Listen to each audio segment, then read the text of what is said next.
The Bering Air commuter plane that went missing in Alaska on Thursday has been found.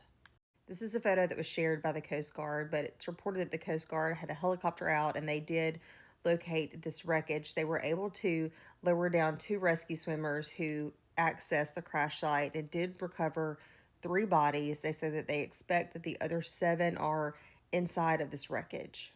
The wreckage was found about 34 miles southeast of Nome, Alaska. Now, this flight was traveling from Unalakleet, Alaska to Nome, Alaska, and the last communication between the pilot and air traffic control was the pilot saying that he was about to enter a holding pattern so that he could wait for the runway to clear. And it's reported that around 3:18 p.m. local time on Thursday afternoon that for some reason this plane experienced a rapid loss of elevation and a rapid loss of speed.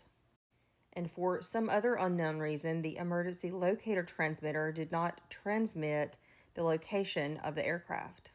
There were 10 people on board the flight, the pilot, and 9 others. All of these individuals, of course, the pilot, but also the 9 others, were all adults, and it was a regularly scheduled commuter flight. I'm sure that most of you guys know this, but flying from one Alaskan village to another is a very common mode of transportation in Alaska, mainly due to the vastness of the state as well as the lack of infrastructure. It's reported that even high school athletic teams oftentimes will fly from their school to another rival school to compete in an athletic event.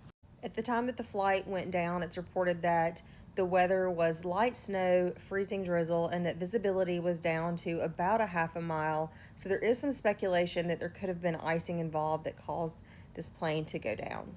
But that is purely speculation. I'm sure icing is something that they have to deal with all the time in Alaska. And I'm sure that Bering Air, the company that actually owned and operated this flight, was very familiar. I'm sure their pilots are very familiar with flying in these conditions. Bering Air is based in Nome, Alaska, and it serves over 30 Alaskan communities. Only 2 of the victims have been identified. They actually worked for an Alaskan nonprofit, and they had flown to Unalakleet to service a heat recovery system that is critical to the community's water plant.